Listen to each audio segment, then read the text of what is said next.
second mark. The team is resolving one issue with the bleed purge on the stage 2 Raptors.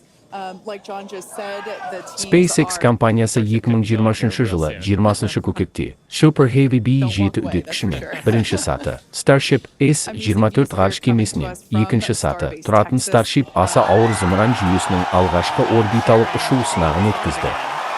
Оның толық жоспарымен алдыңғы роликте таныстырған едік. Үдеткіштің 33 Raptor 2 қозғағышын тұтандыру ең жауапты операцияның бірі, себебі сыртқы контурдағы 20 қозғағышты старт тағандағы жүйе, ал кейін үдеткіш қонарда қайта қосылатын орталық 13 Raptor'ды борттық жүйе тұтандырады.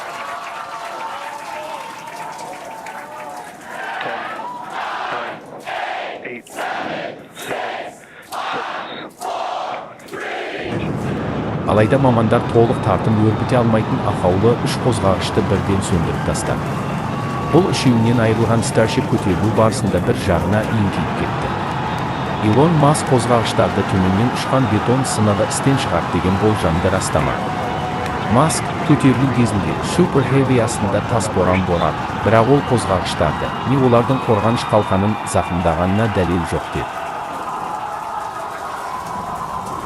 27 секундта әлдебір қуатты жарылыс болды. Орталық қозғағыштардың тартым векторын басқаратын екі гидравликалық блоктың бірі жарылса керек. Нәтижесінде бір қозғағыш өшті, тағы бір нешеуінің қорғаныш қалқандары ұшып кетті. Зымыранның құйрық жағынан ашық алау көрінді.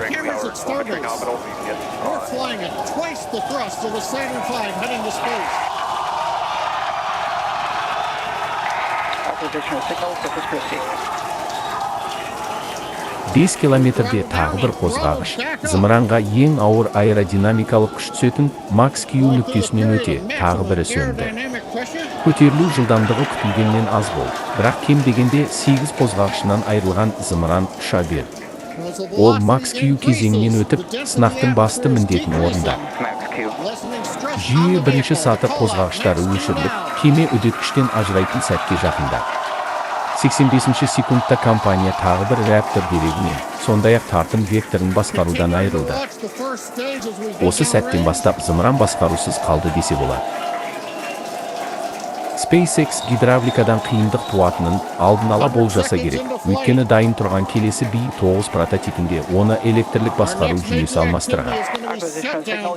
Гидравликадан бас тарту, істен шығуы ықтимал тораптан құтылуға, конструкцияны оңайлатуға және 1 тоннадай масса үнемдеуге мүмкіндік береді. Макс Q нүктесінен өте зымыран жантая бастады, ал Starship-тің қанаттарын қозғау аэродинамикалық кедергіні тек күшейте түсті. Автоматика төмен жылдамдықпен теңгерілмеген тартым кесірінен негізгі траекториядан түсіп кеткен машинаның бағытын қалпына келтіруге тырысқан шығар. Алайда жарты минуттан соң мүлдем басқарылмай қалған зымыран аударылып төңкеріле бастады. Сонда да қирамаған болат зымыран беріктігін көрсетті. Қозғағыштар жалыны кейде жасыл түске боялды. Бұл бөгде заттың, мысалы қозғағыштың өз бөлшегінің жанғанының белгісі. Continuing to fly, 2 minutes 40 seconds. Let's get ready for main engine cutoff. Booster engine cutoff.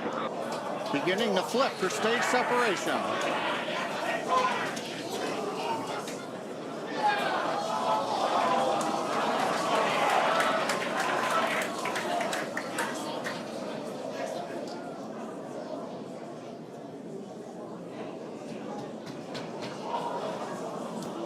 Starship 39 километр биіктікке көтерілді.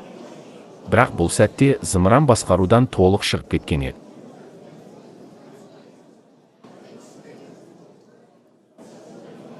As of right now, we are awaiting stage separation.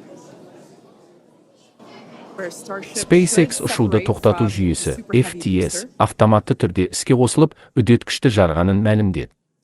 Алайда Starship-тің жоғарғы қанатынан түсірілген фотодан кеменің бірінші сатыдан омырла бастағаны анық көрінеді. Жару жүйесі бұған дейін қосылуы тиіс еді.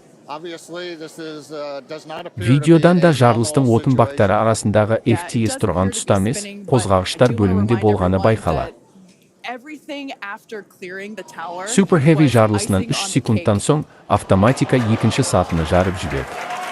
Ұшу 4 минут 1 секундта аяқталды.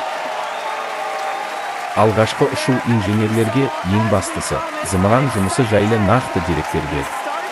Сынақтың бірнеше шешуші кезеңі сәтті болды. Зымыран көтеріле алды. Стартта жарылып кеткен жоқ. Ең ауыр аэродинамикалық кедергі нүктесінен өтті.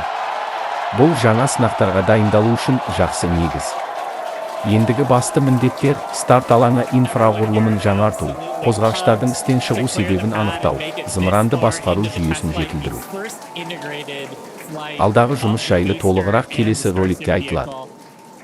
Live view there of our control center at Starbase, which we refer to as Star Command.